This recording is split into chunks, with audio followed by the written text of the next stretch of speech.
sejak pemerintahan Jokowi adalah petanya yang salah. Jadi map yang ditaruh di atas mejanya Jokowi ini salah. Peta ini diajukan oleh para Taipan, ya. Mereka memberi gambaran situasi, ya kan? Para Taipan ini, seluruh Taipan Indonesia yang berdiri di belakang Jokowi ini adalah Taipan binaan Amerika, seluruhnya. Siapa yang bukan binaan Amerika di antara Taipan sekeliling Jokowi ini?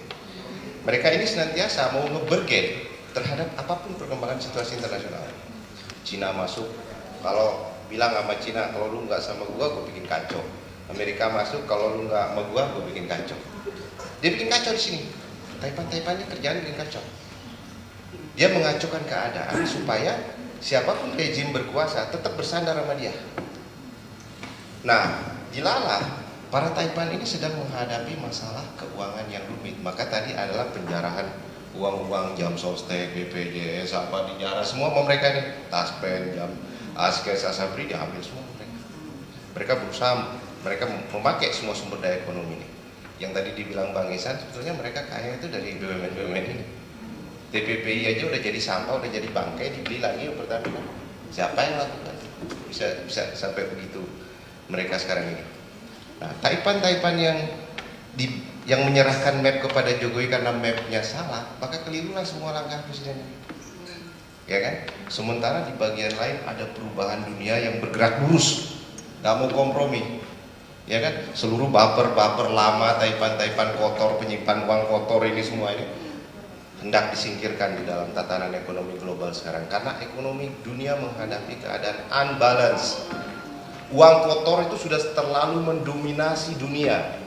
Maka tahun 2015 Sri Mulyani itu menulis artikel judulnya Dirty Money and Development.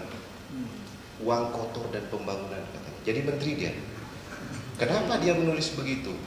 Kenapa beraninya seorang yang kemudian menjadi menteri, mantan Bank Dunia, Direktur Bank Dunia, menulis uang kotor dan pembangunan? Uang kotor itu apa? Uang hasil drug, prostitusi, money laundry, kejahatan keuangan, macam-macam.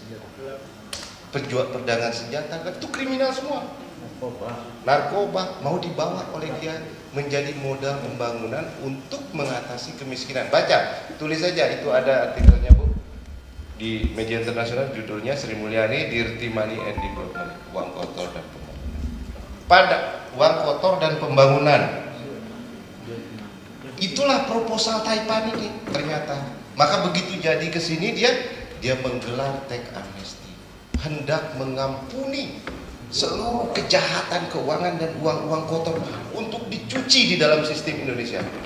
Teks amnesti itu adalah satu kegiatan pencucian uang oleh negara. Karena dia tidak mau tahu lagi asal usul uang dicuci oleh negara, jadi legal, masukin ke APBN, bayar denda ke APBN, uangnya dikembalikan ke pemiliknya. Itulah proposal dia dan diterima, ya kan? Tapi ternyata yang nggak ditolak oleh internasional. Nggak mau uang masuk, katanya janji 10.000 triliun masuk, nggak mau. Karena uang ini sedang dihadapkan oleh gerak lurus perubahan, namanya transparansi, ICT, Automatic Exchange Information, dan satu lagi, adanya mekanisme pertukaran informasi keuangan yang didasarkan pada pemidanaan kasus kejahatan keuangan seluruh dunia sekarang sedang berlangsung, namanya MLA, Mutual Legal Assistance. Akhirnya tanda tangani juga terpaksa oleh Jokowi 2018. Awal 2019 mulai akan dijalankan, tapi tidak dijalankan, justru mereka menjalankan teks amnesti. Karena map dari para Taipan ini teks amnesti, nanti uangnya masuk Pak. Sekarang map lagi ditambah lagi, Omnibus Law, map baru lagi ditawarin. Padahal udah dikasih tahu kan begini caranya. Caranya jalankan MLA, sita semua uang itu. Kan tinggal dikasih datanya Mas Wis. Sudah ditandatangani lagi. Apa yang ditandatangani Jokowi kalau bukan tentang data-data itu? Pertukaran itu yang ditandatangani Menkumham. Pertukaran informasi berbasis informasi kejahatan keuangan berbasis pemidanaan kasus kejahatan keuangan. Jadi pidana dulu, makanya KPK bilang Samsul Nur Salim akan kita adili dengan MLA. Seluruh kejahatan korupsi BLBI yang segala macam yang diperkirakan uangnya disimpan di internasional itu ada 4.000 di Singapura dan ada 9.000 di Swiss, 9.000 triliun. Jalannya sudah ada untuk perubahan, tapi Jokowi memakai peta para taipan, mengampuni kejahatan keuangan mereka, memberi konsensus sumber daya alam lebih jauh lagi kepada mereka. Kalau mau ditanya jalan keluarnya, gampang Jokowi bikin jalan keluar. Petanya Taipan ini buang, map yang disodorkan mereka buang. Enggak, kalian nggak jalan. Teks amnesti nggak jalan, paket kebijakan nggak jalan. Itu peta Taipan semua, itu mapnya Taipan semua. Lalu omnibus law pasti berantakan lagi. Menambah tadi yang dibilang Bang Isan, menambah ketidakpastian regulasi, menambah ketidakpatuhan kepada regulasi. Dari bayangin aja 76 undang mau disatuin. Kita aja buat ke MK sama Pak Din cuma satu kata kita buat, kata dapat, kata ini gitu kita dihapus. Dia enak aja 70 mau disatukan. Orang gila. Amandemen itu namanya. Ini kembali ke Undang-Undang 45, kembali ke GBHN ya kan? Wah, itu baru benar Jokowi. Sekarang dia keluarkan dekret, kembali dia ke Undang-Undang 45, lalu kembalikan fungsi MPR, MPR menetapkan GBHN, dia nggak perlu omnibus law, selesai semua. Kenapa dia repot-repot ngikutin jalan Taipan yang sudah 3 kali salah? Paket kebijakan 14 salah semua, nggak ada hasil sama sekali. Ya kan? Tambah lagi teks amnesti 0 tambah kosong, nggak ada hasil sama sekali. Sekarang dia mau bikin kacau lagi pakai omnibus law, bikin gejolak sosial, bikin kerusuhan seperti di Hong Kong, bikin lagi seperti di India, bikin lagi seperti di Amerika Latin. Sebab kalau ada kerusuhan Pak, uang enak dia masukin.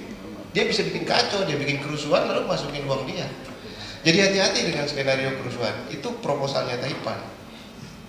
Bagi saya Jokowi perlu untuk berpikir sehat, ya.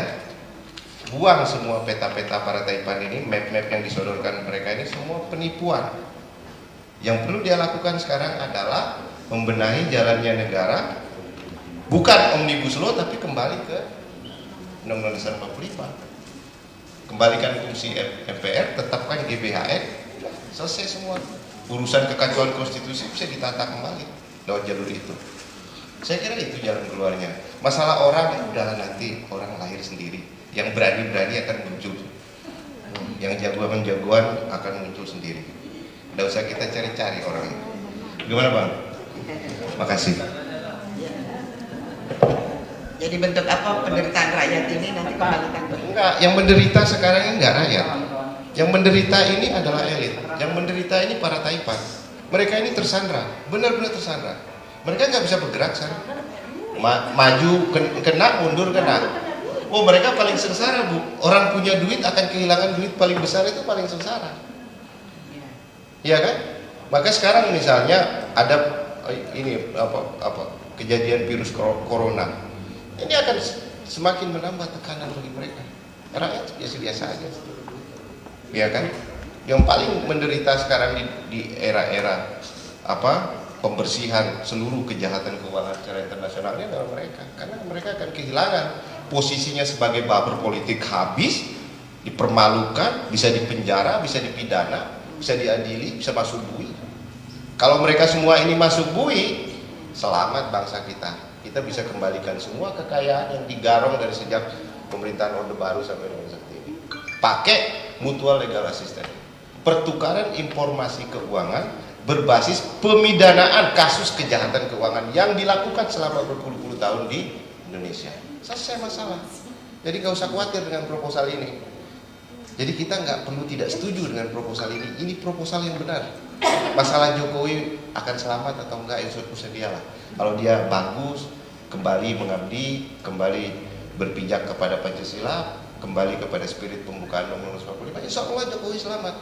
Tapi kalau dia menyimpang terus, pakai petanya Taipan terus, ya nggak selamat. Dipermalukan nanti sama keadaan ini. Ya. Saya kira itu. Saya kira udah dijawab, figur atau sistem udah jelas terang-terangan tadi nih, transparan banget. Baik, saya kembalikan lagi ke sana, Mbak Anis, silakan. Bismillahirrahmanirrahim. Ya, memang menyimak seru banget ya dari awal.